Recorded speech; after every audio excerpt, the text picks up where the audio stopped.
전국에 계신 에듀윌 수험생 여러분들 또 왔습니다. 한국사를 맛있게 만들어주는 은쌤이 또 왔습니다. 자, 이번에 또 06 백제의 성립과 발전입니다. 지난 시간에 고구려에 이어서 고구려를 할 때 약간 백제 왕들을 약간 맛보기 형태로 봤습니다. 그거를 좀 더 디테일하게 볼 거고 그때 다루지 못했던 왕들 시험에 잘 나오는 왕이 있어요. 또 만나볼 겁니다. 그리고 미리 또 얘기를 하지만 원래 5, 6, 7, 8 다 묶어서 한 강으로 끝을 내야 돼요. 근데 그 강의를 교재 컨셉이랑 약간 맞지 않기 때문에 물론 그 강의를 찍긴 했습니다. 그래서 그거는 여러분들이 목차에 있는 QR코드를 찍게 되면 볼 수가 있고요. 각각 챕터에 있는 거는 찍으시면 해당되는 걸 볼 수가 있는 겁니다. 백제의 성립과 발전 한번 들어가 볼게요. 자, 먼저 고구려인데 선생님 이거 잘못 오류 아닌가요? 자, 우리는 앞에서 고구려를 오픈했던 고주몽의 스토리와 2대 왕이었던 유리왕 얘기를 잠깐 했어요. 쫄번에서 국내성으로 천도를 했었는데 이게 중요한 게 아니라 이제 백제로 가야 됩니다. 또 백제로 가기 전에 하나 또 봐야 될 게 이것도 기억나시죠? 고구려의 장수왕의 무덤으로 추정된다는 장군총입니다. 자, 이 무덤 스타일을 잘 기억 좀 해두시고요. 이제 백제로 가보겠습니다. 백제라는 나라는 온조라는 왕이 만든 건데 비류와 온조입니다. 형제예요. 어떤 스토리가 있냐? 둘은 고주몽의 아들입니다. 자, 고주몽아찌가요. 눈을 감아도 백발백중, 발로 써도 백발백중. 부여에서 왕자들로부터 슈퍼 왕따를 당합니다. 뛰어난 능력으로 인해. 그러면서 어떻게? 밑으로 내려오죠. 사실 밑으로 도망쳐서 고구려를 오픈하러 내려올 때 부여에 본인의 와이프가 있었던 거예요. 근데 그 와이프가 그때 임신을 하고 있었습니다. 그러면서 사랑하는 와이프에게 사랑하는 와이프, 당신은 따라오지 마시오. 당신이 따라오게 되면 당신도 위험하지만 뱃속의 아기도 위험하오. 그러면서 칼을 어떻게 빵 부러뜨리고 반쪽을 건네줍니다. 그리고 만약에 태어난 아이가 아들이라면 이 칼을 들고 나를 찾아오시오. 그리고 내려가서 고구려를 오픈했던 거예요. 그런데 여기서 어머님들이 좋아하시는 막장 드라마의 스토리가 시작이 됩니다. 고주몽아찌가 고구려를 오픈한 후에 새롭게 장가를 가요. 그러면서 낳은 자식이 바로 비류와 온조입니다. 그러던 어느 날 비류와 온조는 열심히 왕위를 물려받기 위해서 노력을 하고 연습을 하고 훈련을 받고 있는 중에 파파, 당신의 아들, 당신이 주고 간 칼, 반쪽, 그걸 보는 순간 고주몽, 오 마이 선, 내 아들, 톡톡톡톡톡, 네가 다음 왕, 그가 바로 2대왕 유리왕입니다. 졸지에 뻥 져버렸던 비류와 온조 밑으로 내려와요. 그러면서 비류는 인천의 나라를 오픈하고요. 온조는 지금의 어디? 여러분들이 초딩 때, 중딩 때 한 번쯤은 꼭 가보고 싶었던 꿈의 나라 너구리 월드, 롯데월드가 있는 그곳 잠실역의 나라를 오픈합니다. 거기를 위례성 한성에 오픈을 하게 되는 거예요. 그리고 형이었던 비류는 인천 조석에 간만에 차 너무 심하다 보니 나라가 망하고 여기에 합류를 합니다. 그러면서 온조가 나라를 오픈했던 건데, 그러면 시험에 나오는 건 이거예요. 온조가 세운 거는 다 아는데 문제는 이겁니다. 자, 온조는 고구려 계통이잖아요. 고구려 사람들을 데리고 내려와서 한강 유역에 살고 있던 토착민과 나라를 오픈했는데 더 크게 보게 되면 어디까지 거슬러 올라갈 수가 있어요? 고구려를 오픈했던 사람들이 원래는 부여 사람이잖아요. 그래서 부여와 고구려 계통이 한강 유역의 토착민과 힘을 모아서 나라를 오픈했다라는 건데, 그러면 뭐가 중요하냐? 역사는 팩트입니다. 증거가 있어야 돼요. 무슨 증거? 고구려 사람들이 내려왔다는 증거가 있어야 될 거 아니에요. 그게 바로 이 무덤입니다. 자, 앞에 봤던 장수왕의 무덤으로 추정되는 장군총의 무덤 스타일까? 여기는 롯데월드에서 걸어서 가면 좀 멀긴 해요. 한 15분? 20분 정도 걷게 되면 공원이 하나가 나옵니다. 그 공원에 가면 서총동 고분이라는 고분이 있어요. 정말 덩그러니 던져져 있는데 정말 큽니다. 고분이요. 여기를 가게 되면 어떤 일이 벌어지냐면 벌판에 무덤이 한 개 더 있어요. 2개 정도가 있는데 그 중에 하나인데 지금 이거는 크기가 잘려 날아간 거예요. 실제로 보시게 되면 정말 거대하고 예전에 정말 컸구나라는 걸 알 수가 있는데 중요한 건 그게 아니라 무덤의 스타일이에요. 앞에서 봤던 장군총이랑 지금 백제, 이 무덤은 백제 최고의 정성기를 이끌었다라는 근초광의 무덤으로 추정되고 있습니다. 근초광의 무덤으로 추정되는 이 서총동 고분이랑 무덤 스타일이 똑같아요. 선생님, 뭐 어쩌라고요? 고구려 왕의 무덤 스타일과 백제 왕의 무덤 스타일이 똑같다. 역시 고구려 유의민계통이 백제 건국에 기여를 했구나라는 보여주는 증거가 되는 거예요. 시험에 나오면 어떻게 나올까요? 무덤 2개를 다 줘요. 다음 무덤에 대한 설명을 옳은 것은 백제 건국에 고구려 유의민계통이 기여하였다. 참여하였다. 찾으면 정답입니다. 그리고 자, 백제는 수도를 위웅사 위례성 한성에서 웅진으로 사비로 수도를 옮기려 총 3번의 수도죠. 그러면 이 수도를 옮기는 과정이 누구 왕 때고 어떤 스토리가 있었는지를 아셔야지만 문제가 풀립니다. 시험에 더럽고 치사하게 나오면 여기를 가나다 시기에 있었던 사건으로 오는 것을 했을 때 가나다 시기 때 백제에 어떤 스토리가 있는지를 또 아셔야 되는 거예요. 그렇지만 여러분들은 럭키, 저를 만났습니다. 다 해결할 수가 있고요. 그리고 또 본의 아니게 처음부터 한강에서 시작을 합니다. 그래서 가장 먼저 정성기가 왔던 왕이 백제다라고, 백제 그리고 근초고왕이다라는 거. 자, 그러면 이제 한번 들어가 볼게요. 자, 백제는 우리 앞에서 6대왕, 태조왕, 고국천왕, 9대왕 그리고 위기를 겪었던 동청왕을 봤습니다. 그리고 이때 또 한편 백제는 고이고이 모셔라 고이왕이에요. 고이고이 모셔라 고이왕입니다. 백제 입장에서는 정말 고이고이 모셔야 되는 건데 이 고이왕 같은 경우는 시험에 단독으로 자기가 출제되진 않아요. 그런데 오답 선지로 많이 들어갑니다. 또는 흐름을 물어보는 문제가 나요. 가와 나 사건 사이에 들어갈 수 있는 일로 옳은 것을 했을 때 그때 뭐 기준점이 된다기보다는 오답 선지로 많이 들어가는 건데 자, 왜 백제 입장에서는 이 고이왕을 고이고이 모셔야 되냐? 바로 중앙집권 국가의 특징이었던 율령을 반포해요. 율령을 반포하면 1+1, 2+1으로 제가 뭐가 들어간다 했어요? 관리들의 등급을 매기는 관등제 그리고 육자평제 요거는 선지로 한 번씩 들어가요. 뭐냐면 육자평제가 신라도 아니고 고구려도 아니고 백제의 관직명이구나라는 걸 아셔야 됩니다. 그리고 백관의 공복제도 이거는 뭐냐면 100명의 관리들의 옷 색깔을 잡아주는 거 요거 1+1, 2+1이라고 얘기를 했잖아요. 딸려 들어간다 그랬죠. 법안에. 그리고 목지국. 자, 목지국은 기억하세요? 사만 중에 마한은 52개의 코딱지만한 나라로 이루어졌었는데 그 중에 유일하게 왕이 있던 나라가 목지국이었잖아요. 마한왕, 진왕. 그리고 목지국이 가장 힘이 셌었잖아요. 그러면 이때 목지국. 이거를 아흥 먹어버립니다. 아흥. 그러면서 한강 유역을 장악하게 되는 거고요. 그리고 나서 낙랑군과 대방군. 여기는 예전에 한나라가 고조선을 멸망시키고 만들었던 4개의 식민지 기구입니다. 그래서 여기를 공격했다라는 거. 이걸 바탕으로 아직까지 왕이 부자 상속까지는 못 가고요. 형제 상속입니다. 고국 천왕 때 고구려는 부자 상속으로 들어갔었죠. 그러니까 고구려가 어떻게 보면 좀 체제를 좀 더 빠르게 정리한 거죠. 어떻게 보면. 네. 그리고 이제 근초고왕의 스토리로 가야 됩니다. 근초고왕은 여러분들이 뭘 보셔야 되냐면 지금 고궁원왕과 묶여있다라는 걸 봐야 돼요. 그리고 소수림왕과도 동시간대 스토리입니다. 그렇지만 우리는 앞에서 고궁원왕과 소수림왕을 얘기를 하면서 근초고왕 이야기를 잠깐 했습니다. 자, 그러면 이제는 근초고왕에 좀 더 포커스를 맞춰서 잡아볼게요. 판수로 갑니다. 자, 보시게 되면 이때 기억나세요? 고구려에 아주 원망스럽게 죽었던 고궁원왕 중국의 전년에게 야호 박살이 나자 어떻게 됩니까?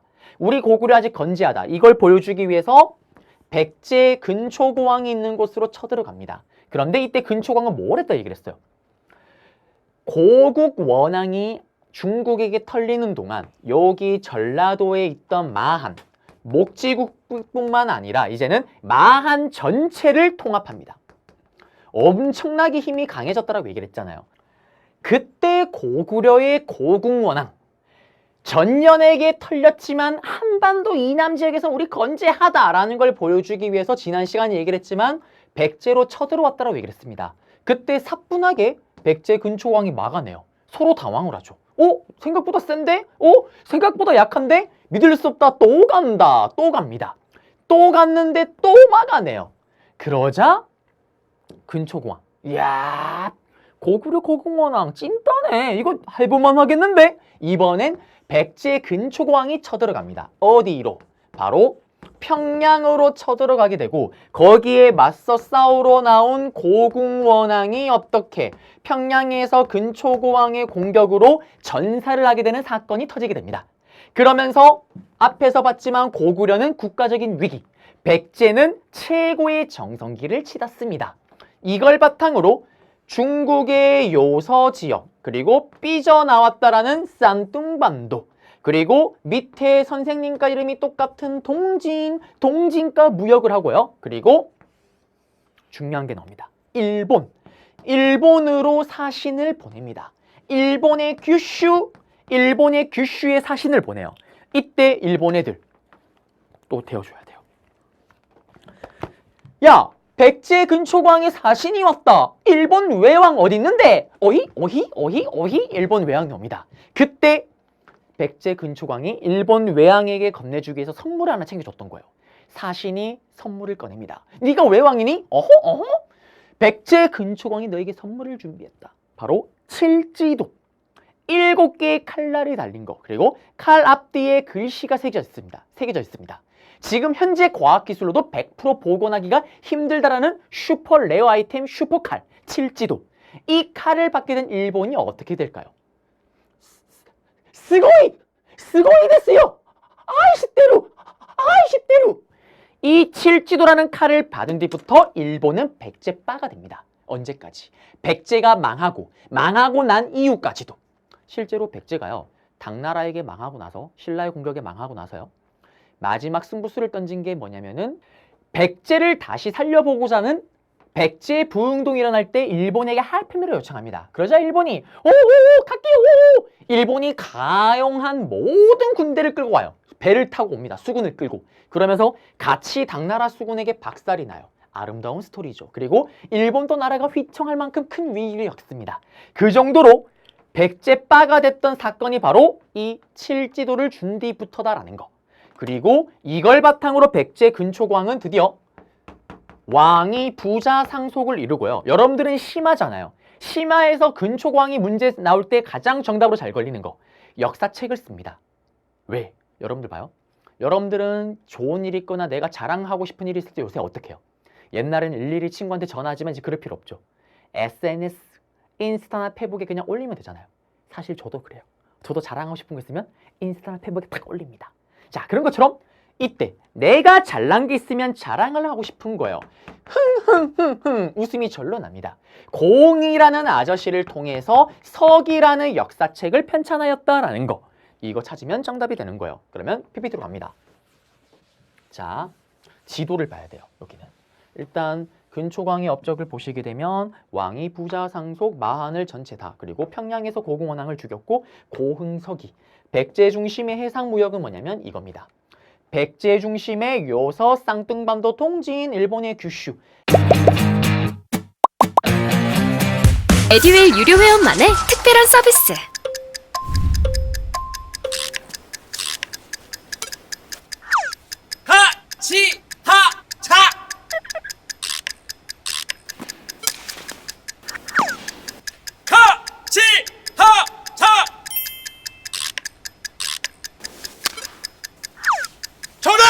같이 하자 친구야. 에듀윌 유료 회원.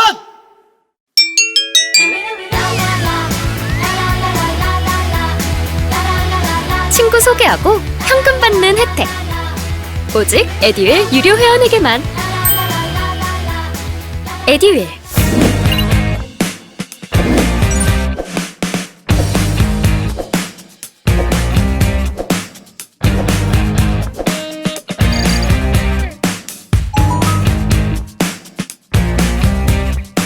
백제를 중심으로 한 해상무역권을 장악했고 시험에는 이 지도를 통째로 던져놔요. 제가 얘기했잖아요. 정성기의 기준은 한강이라고. 지금 한강의 주인공 누굽니까? 백제죠. 백제 정성기 누구? 근초광을 물어보고 있는 거예요. 그러면 이 지도를 주고 다음 지도와 같은 정세일 때 볼 수 있는 내용으로 옳은 것은 근초광의 얘기를 찾으면 되는 거예요. 평양성에서 고궁원왕을 전사시켰다. 또는 평양에서 고궁원왕이 전사되었다. 찾으면 정답. 그리고 외에게 칠지도를 건네줬다라는 건데 여기 보시면 이걸 가지고 또 시험에 단독으로 나와요. 어떻게 나오냐? 이거 주고 다음 유물과 관련된 내용으로 옳은 것은 누구와 누구와의 교류를 보여주는 거예요.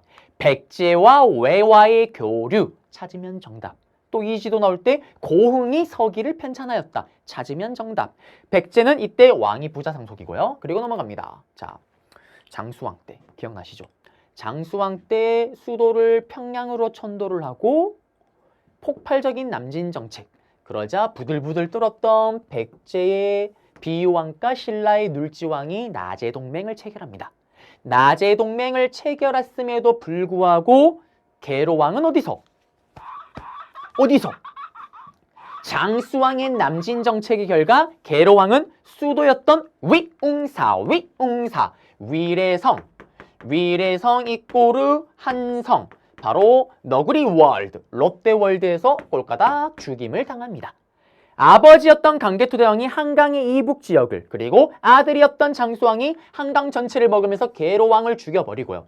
사실 죽일 때 여러분들은 심하니까 스토리가 하나가 있어요. 뭐가 있냐면 장수왕이 있던 시기 때 여기에 오랑캐로 북이라는 나라가 있었어요.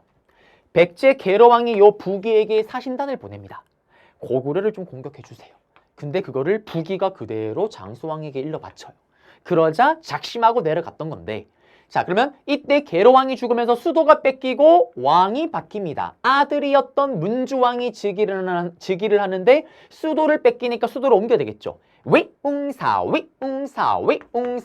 위례성 한성에서 웅진으로 수도를 천도합니다. 그래서 앞에서 얘기를 했지만 웅진으로 천도했던 이유 중에 하나가 장수왕의 남진 정책 때문이라고 얘기를 했어요. 그리고 동성왕이 등장하고 소지왕과 함께 결혼동맹으로 동맹을 더욱더 공고히 한다고 얘기를 했습니다. 그리고 넘어가서 자, 무령왕이 등장을 해요. 무령왕은 시험에 단독으로 나옵니다. 특히 무령왕릉 문화재와 함께 패키지로 나와요. 여러분들도 아셔야 될 게 무령왕은 왕의 힘이 강할까요, 약할까요? 왕이 올랐을 때 왕의 힘이 약합니다. 고구려는 고궁원왕이 죽고 나서 소수림왕이 빠르게 그 국가적인 위기를 극복하잖아요. 근데 슬프게도 백제는 그 위기를 극복하지를 못해요. 실제로 동성왕을 비롯해서 문주왕도 마찬가지고요. 귀족들에게 의문의 피살을 당하거나 일찍 죽습니다. 그러면서 무령왕이 왕위에 오르는데 당연히 왕의 힘이 약하겠죠. 그래서 왕의 권력을 강화시키기 위한 정책을 펼칩니다. 그 첫 번째가 뭐냐면 22담로라는 걸 설치를 해요. 이게 뭐냐면 백제 땅 22군데 중요한 지역에 지금으로 치면 광역시 개념의 22개의 담로를 설치를 하는 거예요. 그리고 나를 따르는 또는 내가 가장 믿을 수 있는 왕족들, 친척들, 그리고 자식들을 저기에 파견을 하는 겁니다. 그리고 뭘 하겠어요?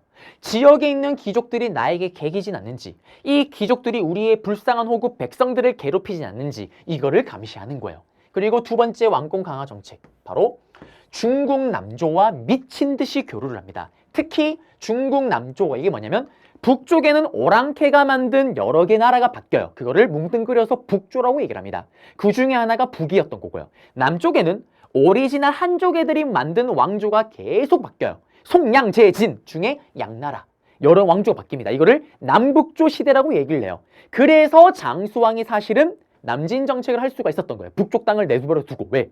중국이 둘이 서로 싸우기 바쁘니까 둘 다 친하게 지내는 양다리를 걸쳐놓고 내려왔던 거예요. 그럼 돌아가서 이 무령왕은 중국 남쪽에 있었던 남조의 양나라와 교류를 하면서 본인의 위상을 높이는 거예요. 무슨 말이냐? 자, 우리나라 대통령이 미국을 방문을 해서 미국 대통령을 만났습니다. 온 기자회견단 열리고 온 카메라 팀이 총출동했겠죠. 이때 미국 대통령이 이런 얘기를 합니다. 전 세계 넘버원은 우리 아메리카 미국. 근데 넘버 2 사우스 코리아. 넘버 2 사우스 코리아. 우리 기분 나빠요? 괜찮습니다. 미국이 우리 2등이래. 2등이래. 그 느낌이에요. 중국으로부터 인정을 받습니다. 중국 남조의 양나라가 대단하다. 무령왕. 이 무령왕은 꺼져가던 백제의 씨앗을 되살렸다. 백제를 다시 부흥시키고 중흥시킨 왕이다. 라면서 무령왕을 치켜 세워줍니다. 그럼 무령왕은 뭐라고 할까요? 신하들아 백성들아 이것 봐라. 나 중국 남조로부터 인정받은 사람이야. 내 말 안 듣니? 죽여버린다. 그럼으로써 왕의 힘을 강화시켜 나가는데, 근데 역사는 항상 팩트. 중국에서 될 거 아니야. 활발하게 교류했다는 증거. 그게 나중에 문화사 때 배우겠지만 시험에 너무나도 잘 나오는 무령왕릉입니다. 무령왕릉은 우리나라 무덤 스타일 아니라 중국 남조의 무덤 스타일로 만들어진 거예요. 벽돌 무덤 양식이라 그래서 시험에 나오면 어떻게 나오냐? 무령왕릉 통째로 던져놔요. 사진을 통째로. 다음 무덤과 관련된 스토리 옳은 것은 내용으로 옳은 것은 중국 남조와 백제와의 교류 찾으면 정답 또는 무덤 주고 다음 무덤의 주인공의 업적으로 옳은 것은 둘 중에 하나 특히 22담로 찾으면 정답. 자 그리고 이랬던 무령왕이 아야 세상을 떠나면서 등장했던 게 백제 성왕입니다. 백제의 마지막 정성기를 이끌었던 왕.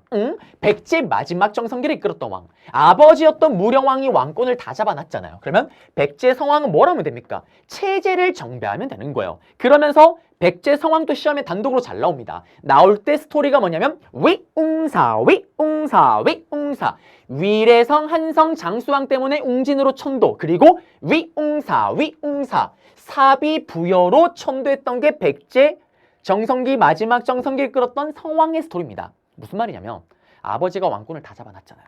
그러면 그 다음 왕은 체제만 정비하면 되는 거예요. 근데 앞에서 수도를 웅진으로 옮길 때 급하게 옮겼잖아요.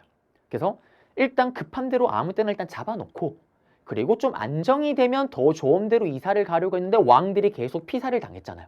그러면서 왕권을 다 잡았던 아버지 덕분에 성왕 때 와서 이제 드디어 제대로 된 곳으로 수도를 옮깁니다. 그게 바로 위웅사 위웅사 위웅사 마지막 수도 사비예요. 이사를 가게 되면 여러분도 잘 아시겠지만 어머님의 심장이 바운스 바운스 바운스 바운스 뛰기 시작을 해요. 인테리어 새로 해야 됩니다. 남부여 나라 국호를 남부여라고 얘기를 하고요. 그 다음에 백제는 참 21을 좋아하는 것 같아요. 수도에 22개의 부서를 만들고요. 또 수도를 옮기니까 지방 행정구역을 바꿔야 될 거 아니에요. 요거는 심화의 심화 내용입니다. 정답이 되거나 선지로 막 들어가는 확률이 극히 떨어지긴 하지만 수도를 5개 부 5부로 지방을 5개 방 5방으로 나눴던 거예요. 그리고 백제 성왕 때 일본에게 뭘 전해주냐면은 불상과 불교를 전해줍니다. 그런데 우리는 뭘 주목해야 되냐면 백제 성왕과 진흥왕의 스토리를 봐야 돼요. 지금 이 5명의 왕이 동시간대 왕이에요. 같은 시간을 지금 맞물려서 돌아가고 있습니다. 신라의 진짜 흥했던 진흥왕 다음 시간에 배울 거예요. 최고의 정성기를 이끌었던 진짜 흥했던 진흥왕과 백제 마지막 정성기를 이끌었던 성왕 이 둘은 어떤 스토리가 있냐. 자, 백제 성왕이요 진흥왕에게 얘기를 합니다. 야 진흥왕아 응? 가자. 한강으로 가자. 고구려가 차지하고 있던 한강을 털어버리자. 진흥왕이 오케이 콜 그러면서 백제 성왕은 이렇게 한강 이남 지역을 그리고 진흥왕은 한강 이북 지역을 공격을 합니다. 그러면서 어떻게 될까요? 둘은 정성기를 이끄는 왕이잖아요. 한강을 아흥 다 먹어요. 그러면서 진흥왕이 충격에 빠집니다. 신라는 말로만 듣던 한강을 드디어 처음 가본 거예요. 우와 쩐다. 이게 한강? 와 제가 한강을 처음 볼 때 느꼈던 그 느낌을 똑같이 느꼈겠죠. 이래서 한강을 가지려고 둘이 그렇게 난리를 쳤구나 라면서 한강 좋지 성왕아 성왕 얘기를 해줘. 진흥왕아 한강 좋지. 그때 진흥왕이 좋아요 너무 좋아요 이 배신을 땡깁니다. 시험에 뭐가 나오냐 성왕과 진흥왕이 한강을 차지해요. 근데 일시적으로 차지했다는 말이 나옵니다. 왜? 진흥왕이 배신을 땡기잖아요. 이 배신의 결과 한강 유역은 신라가 싹 다 차지하게 되는 거고요. 그리고 신라는 그곳에 당항성이라 그래서 중국으로 다이렉트로 갈 수 있는 무역 기지를 만듭니다. 그리고 세 번째, 나제 동맹. 진흥왕의 배신으로 100년 동안 이어졌던 나제 동맹이 와장창창 깨지게 되는 거예요. 그러자 마지막 스토리입니다. 백제 성왕은 어떻게 할까요? 여러분들로 치면 여러분들이 수십 년 알고 지냈던 절친에게 제대로 뒤통수를 맞은 겁니다. 배신을 제대로 당한 거예요. 복수해야죠. 근데 저는 백제 성왕도 정말 대단하다고 생각을 해요. 우리 같으면 한강으로 갈 것 같은데 한강으로 안 갑니다. 나는 간다 어디로? 신라 수도 경주 금성으로 간다. 신라 경주로 쳐들어가요. 그리고 그 경주로 쳐들어가는 길목, 그 길목에 뭐가 있었냐면 관산성이라는 성이 있었습니다. 이 관산성이라는 성이 있는데요. 이 관산성을 만약에 백제가 차지하게 되면 어떻게 되냐? 신라 수도 경주까지 그냥 하이패스예요. 신라는 백제를 막을 골목과 길목이 하나도 없게 되는 겁니다. 근데 이 관산성을 성왕이 직접 간 건 아니고요. 성왕의 첫째 아들을 보냈던 거예요. 근데 승리하기 바로 직전이란 소식을 듣습니다. 그러자 역시 아버지의 마음, 얼마나 아들이 자랑스러울까요? 빨리 가서 칭찬해주고 싶은 거예요. 신하들이 말립니다. 초나가 조금만 기다려보세요. 나 칭찬하러 갈 거야. 간다? 가다가 매복해 있는 신라군에게 백제 성왕이 붙잡혀 버립니다. 그리고 이 관상성 전투 속에서 결국 백제 성왕은 죽임을 당하게 되는 거죠. 모가지가 날아갑니다. 그러면서 어떻게 될까요? 이때 백제는 또 암흑기에 빠지게 되는 거예요. 왜? 왕이 죽었잖아요. 태각을 합니다. 태각하는 신라군을 다 공격을 하면서 날려버렸던 게 또 신라입니다. 진흥왕. 그러면서 진흥왕 때 신라는 역사상 최고로 넓은 영토, 최고의 정성기로 치닫게 되는 거고, 백제 성왕이 죽은 이후 백제는 마지막 왕이었던 의자왕이 등장할 때까지 쭉 암흑기에 빠집니다. 그리고 아까 선생님이 성왕의 모가지가 댕강이라고 얘기를 했잖아요. 그 목이 어디로 가냐? 신라 경주 금성으로 갑니다. 그리고 왕이 발을 딛고 다니는 계단, 신하들이 딛고 다니는 그 계단에 성왕의 머리를 묻어버리죠. 왜? 사람들이 지나가면서 머리를 밟으면서 백제의 기운을 누른다. 슬픈 백제 성왕의 스토리입니다. 그리고 백제 성왕은 이렇게 시험에 단독으로 출제가 돼요. 예를 들면 캐릭터가 나와서 수도를 옮겨라 어디로 사비로 그래놓고 다음 자료와 관련된 왕의 업적을 옳은 것을 했을 때 방금 여기 있었던 내용 찾으면 정답이죠. 그리고 뭐 정답을 굳이 찾자면 남부여라는 국호를 사용하였다. 관산성 전투에서 전사하였다. 신라와 함께 한강유역을 일시적으로 차지하였다. 완전 차지는 아니고요. 이런 식으로. 그리고 백제무왕인데요. 백제무왕 같은 경우는 사실 탑 문제로 시험에 나올 거예요. 미륵사를 건립했고 전라도 익산 미륵사지 석탑. 이 미륵사지 석탑도 건립했는 건데 탑 얘기를 쭉 주고 탑 사진을 찾으면 정답으로 나올 거고 나중에 볼 거고요. 그리고 소동요 설화의 주인공이기도 하고 마지막 왕이 다들 아시는 것처럼 의자왕입니다. 삼천궁녀와 다이빙 예. 그러면 이 의자왕 우리가 희대의 도라이 바보왕으로 알고 있지만 실제로는 정말 똑똑하다라는 기록이 중국에 남아 있어요. 즉위와 동시에 신라의 대학성 등을 비롯한 수십 개의 성을 뺐습니다. 이 의자왕의 스토리는 다다음 강의 때 신라의 삼국 통일 과정 속에서 보게 될 거예요. 이렇게 해서 우리는 백제를 다 끝냈고요. 이번 챕터는 끝냈고 다음 챕터 신라에서 여러분들을 찾아뵙도록 하겠습니다.